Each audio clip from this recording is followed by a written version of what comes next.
अस्सलाम वालेकुम, क्या हाल चाल है सबके? ठीक ठाक हैं? मैं अल्लाह का शुक्र से ठीक हूँ।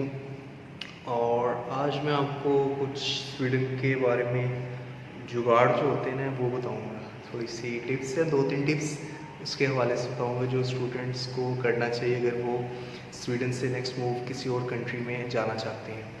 ठीक है, तो पहले तो उसकी ये कंडीशन है कि अगर आप स्वीडन जा रहे हैं तो आप जो सबसे सस्ती यूनिवर्सिटी मतलब कि जिसकी फ़ीस है ना लाइक डैट 40,000 क्राउन से जो स्टार्ट होती है उसको आप प्रेफर करें, उसमें आप एडमिशन लें।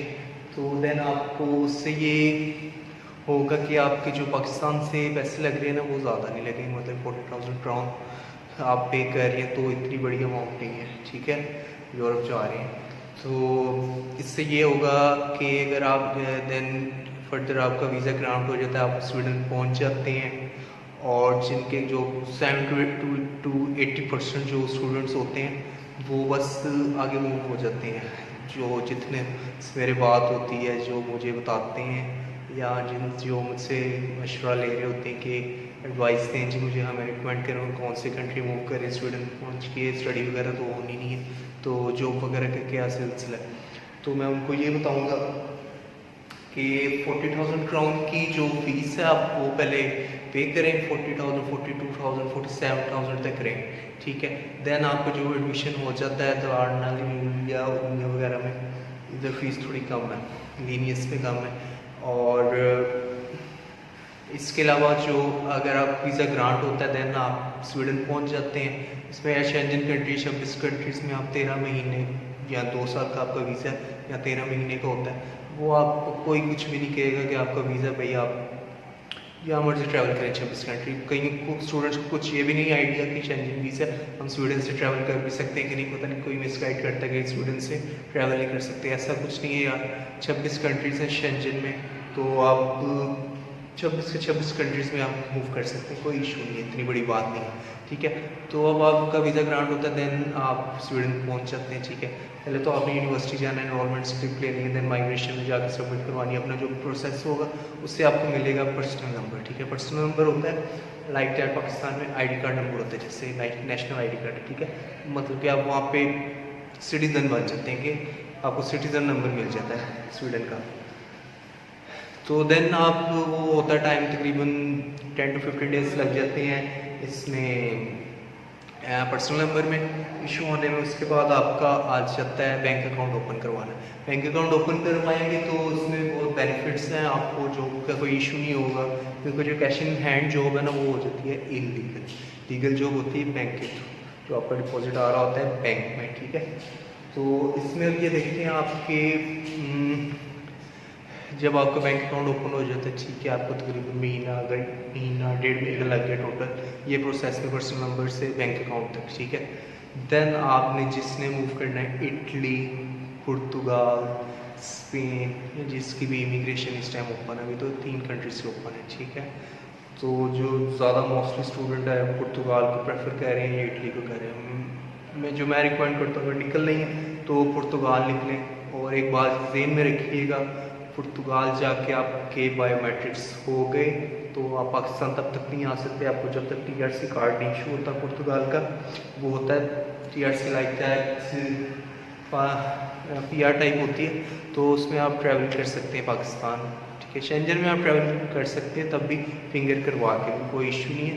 लेकिन जब आपका जो पुर्तगाल में बायोमेट्रिक्स हो गई है देन आपका जो 1 ईयर to 1.5 ईयर तक आपका जो प्रोसेसिंग टाइम है टीआरसी को इशू होने में, उसके दौरान आप टैक्स भी पे करना पड़ेगा। पुर्तगाल में अकोमोडेशन लेनी पड़ेगी, उसका टैक्स पे कर रहे होंगे, और कुछ चीज़ें उसका टैक्स पे कर रहे होंगे मंथली मीन्स के 250 to 300 400 यूरो आपको पे करना पड़ता है टैक्स।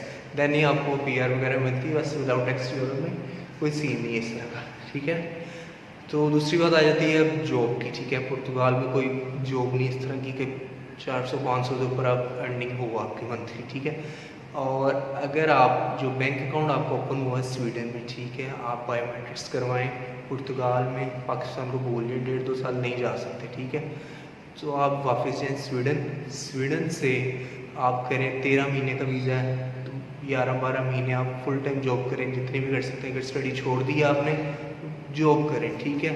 2 साल का वीज़ा 2 साल रगड़ के जॉब करें, जितनी हो सकती है 8 घंटे करें, 10 घंटे करें, जितनी अर्निंग आप करें 25,000 क्राउन्स 30 क्राउन्स, इतनी अर्निंग लाजमी है वहाँ पर, ठीक है, स्वीडन में इस टाइम।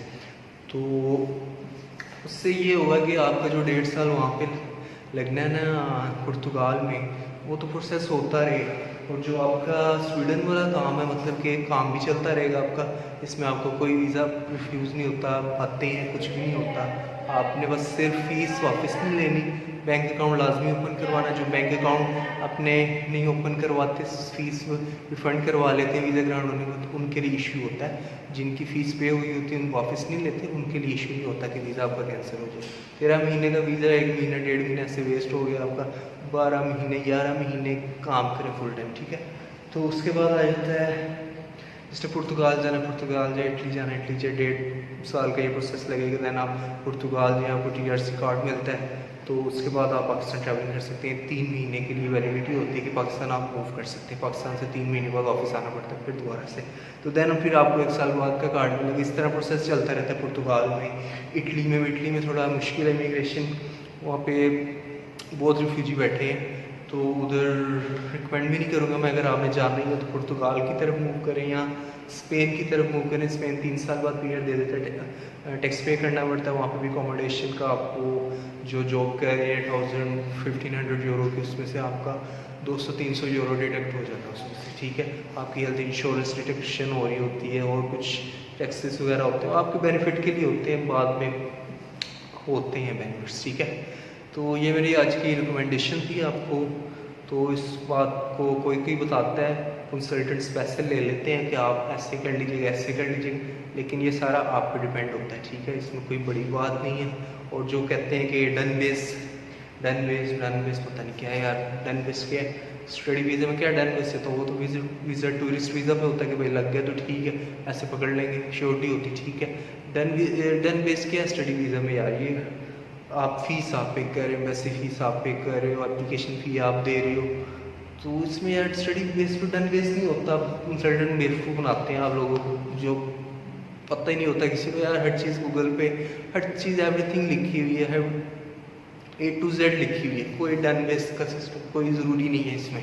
स्टडी बेस पे होता ही नहीं है डन बेस, मैं मानते नहीं जो कहते हैं डन बेस हो रहा है, कुछ भी नहीं होता। इतने पैसे हमें अभी दे दें 700 यूरो 800 900 यूरो दे दें, तो अगर वीज़ा लग गया तो ठीक है, ये हमारे, ना लगा तो आपके वापस यार। वो तो फिर यही हो गया ना कि जुआ ही है, वीज़ा लग गया तो ठीक है हमारे, बस वरना जुआ हार गए तो पैसे वापस ले लेना, ठीक है। इस तरह का यार वो लॉटरी वाला सिस्टम लगाया हुआ ना कंसल्टेंट्स ने। डन बेस कुछ नहीं होता स्टडी में, ठीक है। इस बात पर भी गौर कीजिएगा। और बाकी जो मैंने रिकमेंड किया आपको पुर्तगाल, इटली, स्पेन का, उस पर ध्यान दीजिएगा। अगर जिन्होंने मूव करना ही है इस तरह से निकलें, ये 8-9 लाख बचाते हैं, अपनी फ़ीस रिफंड ना करवाइएगा ऐसे। बैंक अकाउंट ओपन करवाएं, वहाँ पर स्वीडन में लीगली काम करें, चिल मोल। तो उसके बाद जब आपका TRC कार्ड PR वगैरह बन जाती है, देन आप वहाँ मूव करें। PR मिल जाती है यार, आप स्वीडन में आके भी मूव करवा सकते हैं, PR को ट्रांसफ़र कन्वर्ट हो जाती है, इसमें कोई बड़ा इशू नहीं है। उसके बाद किसी भी कंट्री में PR को आप यूरोप में कन्वर्ट करवा सकते हैं, तो इतना बड़ा ये वाला इशू नहीं है, ठीक है। और मुझसे कोई क्वेश्चन वगैरह हो या किसी वीडियो का कंटेंट बनवाना हो तो मैं इंशाल्लाह आपको बना के दूँगा, मुझे आप बताइएगा।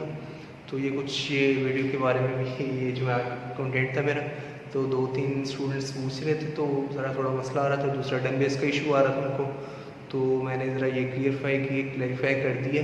डन बेस कुछ नहीं होता स्टडी में, ठीक है। ये मेरी बात याद रखनी है आपने। कोई भी कहेगा वो झूठ बोल रहा है, कोई डन बेस नहीं होता कि भाई फीस जमा करो चुप करके आपका वैसे भी वीज़ा फाइल होगा, इसमें कौन सा डन बेस है। आपने सारा काम करना है, इंटरव्यू आपने देना, भी आपका इंटरव्यू होता है, आपकी लक है, ठीक है। तो नेक्स्ट इंशाल्लाह आपकी वीडियो कोई आएगी यूनिवर्सिटीज़ की।